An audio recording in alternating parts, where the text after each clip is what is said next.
Shalom Bapak, Ibu, Saudara terkasih dalam damai sejahtera Kristus. Kita sungguh bersyukur di video Lilin Pengharapan yang ke-200 ini, tanpa terasa ini terjadi karena kemurahan dan anugerah pertolongan Tuhan di tengah situasi kondisi pandemi. Biarlah kita bersatu hati di hadapan Tuhan. Bapa, di dalam Tuhan Yesus Kristus, Engkaulah jalan, kebenaran, dan hidup. Tolong kuatkan kami untuk mengarahkan pandangan hidup kami seluruhnya kepada kebenaran Tuhan, sehingga kami senantiasa ditopang, diberkati, disertai oleh-Mu. Tuhan, pimpinlah kami. Di dalam nama Tuhan Yesus Kristus kami berdoa dan bersyukur. Amin. Jalan menuju hidup. Amos 5 ayat 4 dan 6a. Sebab beginilah firman Tuhan kepada kaum Israel, carilah aku, maka kamu akan hidup. Carilah Tuhan, maka kamu akan hidup. Bapak, Ibu, Saudara terkasih, dunia sekarang sedang menuju kepada sebuah namanya, yaitu kematian tanda kutip. Bukan hanya kematian secara fisik saja, melainkan keadaan masa depan yang sepertinya tidak berpengharapan.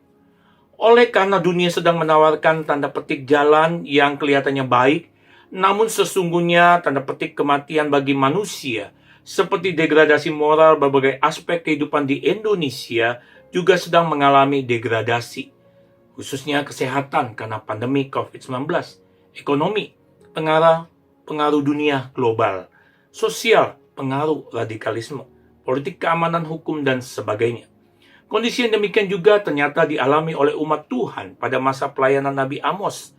Di tengah-tengah kondisi hidup yang tidak ada berpengharapan ini, umat Tuhan tetap menerima pengharapan, yaitu jalan menuju hidup. Bapak, Ibu, Saudara terkasih, siapa Amos dapat kita lihat di pasal 1 ayat 1. Ia menyatakan fakta penting tentang dirinya, yaitu ia adalah seorang peternak yang juga seorang yang memungut buah arah hutan, pasal 7 ayat 14. Nabi Amos adalah seorang masyarakat biasa, namun Allah memberikan tugas tanggung jawab pelayanan kenabian bagi Israel, yang pada saat itu memberontak membelakangi Tuhan. Latar belakang pada zaman Amos memperlihatkan kehidupan masyarakat yang agamawi. Mereka setia di dalam menjalankan ritual keagamaannya, namun sesungguhnya apa yang mereka lakukan bukanlah penyembahan kepada Allah. Sehingga dengan tegas Amos memperingatkan mereka agar sungguh-sungguh kembali mencari Tuhan yang satu-satunya jalan menuju kehidupan. Bapak, Ibu, Saudara terkasih, ayat 4 berbunyi, carilah aku, maka kamu akan hidup. Diulangi kembali pada ayat 6a, carilah Tuhan, maka kamu akan hidup. Merupakan penekanan bahwa umat Allah harus dengan segera mencari Tuhan jika kita ingin hidup. Istilah tanda petik di sini carilah merupakan perintah Tuhan yang harus dilakukan oleh umat Tuhan demi memperoleh hidup.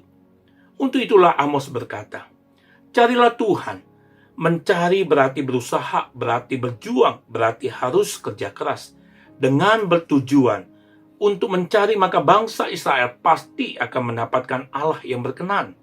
Carilah Tuhan bukan berarti kita harus beranjak dari satu tempat ke tempat lain, melainkan bencilah dosa dan cintalah kasih dan kebaikan dari Allah. Carilah Tuhan berarti kita sedang berada pada sebuah proses pertobatan. Carilah Tuhan berarti kita harus mengakui semua dosa kita dan berjanji untuk bertobat. Carilah Tuhan berarti Tuhan sedang menunggu kita untuk mengaku dosa dan bertobat. Carilah Tuhan berarti kita harus suka mendengar firman-Nya dan suka melakukan firman-Nya dalam kehidupan sehari-hari. Carilah Tuhan berarti semakin memiliki relasi atau hubungan yang intim dengannya serta tekun berdoa. Bapak, Ibu, Saudara terkasih, kitab Amos ini memiliki struktur penulisan yang unik. Di tengah pemberitaan hukuman terhadap umat Tuhan oleh karena kebejatan moral mereka, Tuhan tetap memberikan pengharapan hidup bagi mereka. Bukti bahwa Tuhan tetap menyatakan kasih-Nya bagi yang meresponi perintah-Nya dengan penuh ketaatan. Konsekuensinya adalah tanda petik hidup bagi orang yang mencari Dia. Kata tanda petik hidup memiliki pengertian yang dalam, yaitu keselamatan yang utuh dari Tuhan, bukan hanya jiwa semata. Hal ini penting untuk dipahami, bahwa hidup yang Tuhan berikan adalah pemulihan secara rohani dan jaminan hidup secara jasmania. Dengan demikian harus disadari bahwa di tengah kondisi zaman yang semakin memburuk, ada perintah Tuhan agar umat-Nya mau mencari pribadi-Nya sebab tidak ada sesuatu pun di luar Tuhan yang mampu memberikan hidup. Tawaran-tawaran dunia boleh saja datang, tetapi sebagai umat Tuhan harus menyadari bahwa tawaran dunia hanya membawa kepada kematian, bukan hidup. Bapak Ibu Saudara terkasih, ada firman perintah Tuhan tegas, janganlah mencari Betel, janganlah pergi ke Gilgal, janganlah menyeberang ke Berseba. Menunjukkan kebencian Tuhan terhadap hati mereka yang tidak lagi mengandalkan Tuhan, menduakan Tuhan, melainkan tempat-tempat yang dijadikan sebagai kebanggaan dan pemujaan atau berhala-berhala mereka. Acap kali hidup orang percaya seperti mereka, hal-hal duniawi sering menjadi kebanggaan kita. Kekayaan, pekerjaan, kedudukan, kepintaran sering menjadi berhala-berhala rohani dalam hidup ini. Dan Tuhan tidak lagi mendapat posisi yang utama.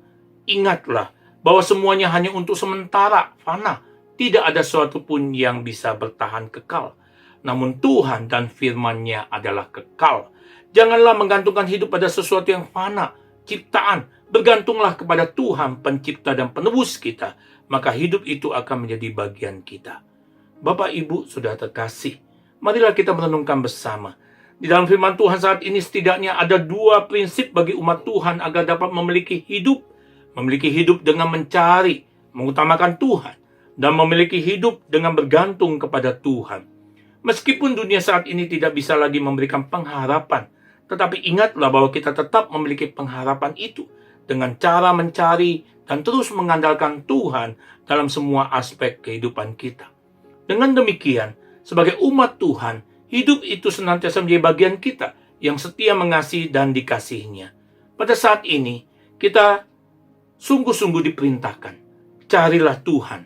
Berarti kita harus mengalihkan pandangan kita, hati, pikiran kita untuk tetap fokus mencari Yesus. Dengan mengalihkan pandangan kita untuk fokus memandang Yesus, maka sesungguhnya kita telah menemukan kehidupan yang sesungguhnya. Firman Tuhan, marilah kita melakukan dengan mata yang tertuju kepada Yesus, yang memimpin kita dalam iman dan yang membawa iman kita itu kepada kesempurnaan, yang dengan mengabaikan kehinaan tekun memikul salib, ganti sukacita yang disediakan bagi Dia yang sekarang duduk di sebelah kanan tahta Allah. Ingatlah selalu akan Dia yang tekun menanggung bantahan yang sehebat itu terhadap dirinya dari pihak orang-orang berdosa, supaya jangan kamu menjadi lemah dan putus asa. Ibrani 12 ayat 2 dan 3. Bahkan Yohanes 14 ayat 6 ditegaskan, Yesus berkata, akulah jalan, kebenaran, dan hidup. Tidak seorang pun yang datang kepada Bapa kalau tidak melalui aku. Bahkan Yesus berfirman, aku datang supaya mereka mempunyai hidup dan mempunyai dalam segala kelimpahan. Yohanes 10 ayat 10b. Bapak, Ibu, Saudara terkasih, yang menjadi refleksi bagi kita sejauh mana Bapak, Ibu, Saudara memiliki kesadaran untuk mencari, mengutamakan Tuhan. Apakah mencari dan mengutamakan Tuhan adalah prinsip hidup sangat penting yang telah ditanamkan di dalam kehidupan pribadi dan keluarga kita? Sesungguhnya, hanya di dalam Allah ada kehidupan. Carilah Tuhan, maka kamu akan hidup. Israel sudah keliru menyamakan Tuhan dengan tempat ibadah. Semua tempat ibadah tidak menjamin Tuhan boleh didapatkan. Sebab Tuhan ada bagi hati yang bertobat dan terus diperbaharui. Tuhan tidak menginginkan ibadah status. Tuhan ingin ada hubungan nyata dengannya terwujud di dalam kelakuan sehari-hari kita. Marilah kita mencari dan mengutamakan Tuhan setiap hari, bukan karena pelaturan agama, tetapi sebuah relasi atau hubungan nyata dan semakin dekat dan intim. Tuhan menolong dan memberkati kita. Amin.